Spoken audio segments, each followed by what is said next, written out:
Hello my dear friends, welcome back to my channel. I am Dr. Jayesh Jurimalani. If you are coming first time to this channel, I request you to press the subscription button, subscribe the channel and press the bell icon. Today in this video we will see construction and design of rigid pavements which are made of cement concrete material. Let's get started. So dear friends, see, these are the variables on which design of the pavement depends. First and foremost, it is obvious: wheel loads, traffic, climate, terrain, subgrade condition and property of cement concrete. Now this is very interesting side. Please watch it carefully. This shows the three layers of the rigid pavement.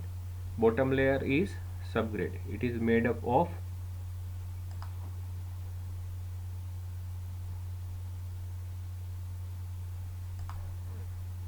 compacted soil.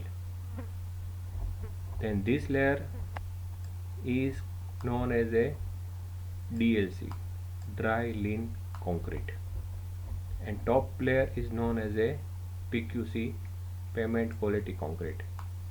Okay, so it is made of the three layers: subgrade soil, compacted soil, dry lean concrete and PQC. Now here see, this is the joint which is known as a longitudinal joints which tie up the two slabs. Okay, and here you can see this is the tie bar. Okay, tie bar is placed across the longitudinal joint. Similarly, the horizontal line, transverse line we are showing is transverse joint. Okay, these are the transverse joint, and along the transverse joints dowel bar are placed. Okay, dowel bar are placed. The work of the dowel bar is to transfer the wheel load from one slab to another slab. Okay, they are used for the load transfer, and tie bar are used for to tie up the two slabs. Okay, if you see the cross section, the same we can identify four layers: that embankment, then drainage layer, that is sub base, dry lane concrete and PQC, pavement quality concrete. Now this is very important slide. Please see, the different codes are given and they are divided into two parts. Okay, one is internally compacted layers. Okay, internally compacted means with the help of the needle vibrator, screed vibrators. Okay, and these are the pavements and with their reference code. On right hand side we have externally compacted pavements. Externally means with the help of roller or plate compactors, and these are their different types with the relevant IRC code. I request you to take the screenshot of this slide if required, because it is very helpful to see you different IRC code with the different types of pavement. For example, plain joint rigid pavement we are using IRC 58. Now this is about the bottommost layer, GSB feeding with graders. Picture shows it, how that granular subbase layer has been constructed. This picture shows the DLC is laid down by paver. After DLC, LDP separation member is been laid. Okay, this picture shows the concrete placed before paver. For this is pavement quality concrete. JCB is distributing the load across the road. Okay, this picture you can see the needle vibrator. It is used for compacting the concrete. Yeah, this picture shows the dowel bar, how dowel bar are placed. Okay, slip form sensor paver, it is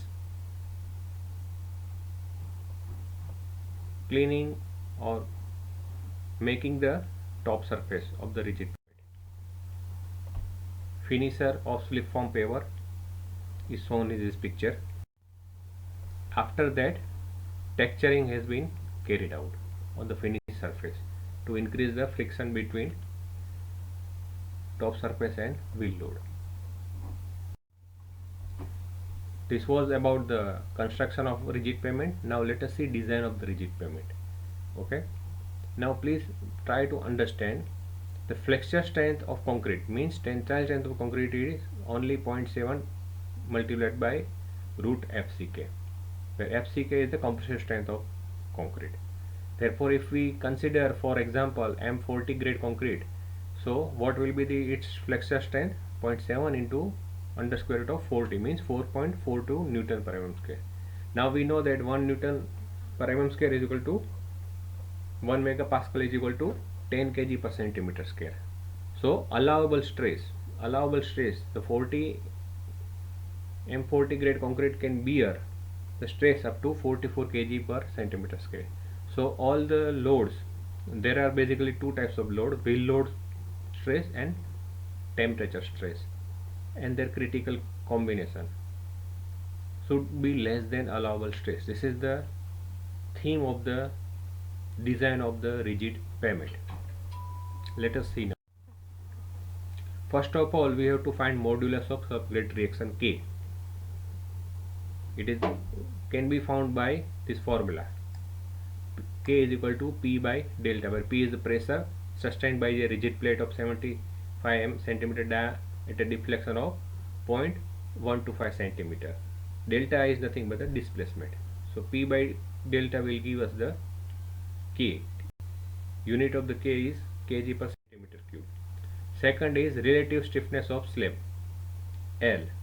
All the formulas are given in the code itself, so you can refer for there, or you can take a screenshot of this slide. Here E is modulus of elasticity, kg per centimeter square. Mu is Poisson's ratio of concrete. H is slab thickness, and K is modulus of subgrade reaction. If you put all the values over here, you will have the relative stiffness of the slab. Now equivalent radius of resisting section, B. If you know the A, radius of wheel load distribution, and thickness of the slab, using this formula you can find the B, equivalent resistance of resisting section. But if A is less than 1.725 multiplied by A, then you have to use this formula under square root of 1.6 A square plus A square. Otherwise A is equal to B, or B is equal to A in otherwise cases. So radius of wheel load distribution is equal to equivalent radius of resisting section. Now, as per Westergaard, there are three critical conditions where stress has been found out. One is the interior, this interior one, edge and corner. So wheel load has been found at three places: interior, edge and corner. Basically at corner and edge, wheel load stress are more compared to the interior. And these are the equation Westergaard has given to find out the wheel load stresses as interior, core and edge. Okay, where H is the slab thickness, P is the wheel load in kg, A is radius of wheel load distribution in centimeter, L is radius of relative stiffness in centimeter, and B is radius of resisting section. Now see, apart from wheel load stresses, another stresses which are induced in concrete slab is temperature stresses. What is happening here, please understand. Okay, if this is the slab, okay, this bottom surface is in touch with the soil. Okay, this bottom surface is in touch with the soil, and top surface is directly open to sun. So during the day, the temperature of top surface is higher than the bottom surface. Okay, so this temperature difference between the top and bottom surface creates the stresses known as a warping stresses. So slab is become like this. Okay, this is called as we know as a hogging. Okay, now what happens during the night? The temperature of this bottom surface is higher than the temperature of the top surface during the night. Okay, so stress again will be induced and slab condition will be like sagging. So alternate hogging and sagging during day and night creates the warping stress into the slab. Okay, and another is seasonal temperature variation during summer and winter, which causes the frictional stresses. Bradbury has given this formula for finding out the temperature stresses, warping stresses into the cement concrete slab. These are the formula, okay, with which you can find out the again interior, edge and corner. You have to find out the warping stress. This is the formula for frictional stress. Okay, so again I am repeating that will load stress and temperature stress at interior, edge and corner should be found, and critical combination should be calculated. It should be less than the allowable stress, means 0.7 FCK, flexure strength of the cement concrete. Now if what if the temperature stresses are more, you can reduce the span. Okay, if temperature stresses are more, you can reduce the span of the concrete. If will load stresses are more, you can increase the grade of the concrete. This is maybe the probable solution. Okay, thank you very much. I hope you enjoyed the video, like it, and if you have liked it, please press the like button, and I again request you to share with your friends. Thank you so much.